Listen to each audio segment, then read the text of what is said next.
आज से मैं तुम्हारे साथ रहूंगी। तुम्हारे पास ढेर सारा धन होगा, सफलता मिलेगी और सुख ही सुख होगा। पर मेरी एक शर्त है, बदले में तुम मेरे हो जाओगे, हमेशा के लिए सिर्फ मेरे। किसी और परदेसी स्त्री से तुम्हारा कोई रिश्ता नहीं हो सकता, न मन से न शरीर से, कभी भी नहीं। क्या तुम समझे? और अगर तुमने कभी भी ये वचन तोड़ने की हिम्मत की तो याद रखना, इसका अंजाम बहुत भयानक होगा। राइस्टार ने मोहिनी की ओर देखा। उसकी सम्मोहक सुंदरता इतनी तेजस्वी थी कि कुछ पल के लिए उसकी सोच ही थम सी गई। अपनी जमीन बचाने की डेस्परेशन में उसने बस इतना ही कहा, ठीक है, मुझे मंजूर है। धनपुर की अगली सुबह बेहद खूबसूरत थी। राइस्टार आज देर से उठा।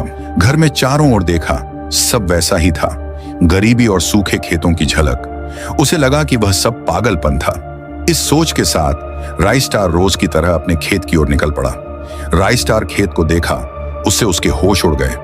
कल तक जो जमीन सूखी, वीरान और मुरझाई थी, वह रातों रात हरे भरे लहलहाते खेतों में बदल गई थी।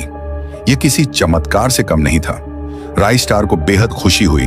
खुशी खुशी वह वापस घर लौटा। घर पहुंचकर पाया कि दरवाजे के पास कमला खड़ी थी।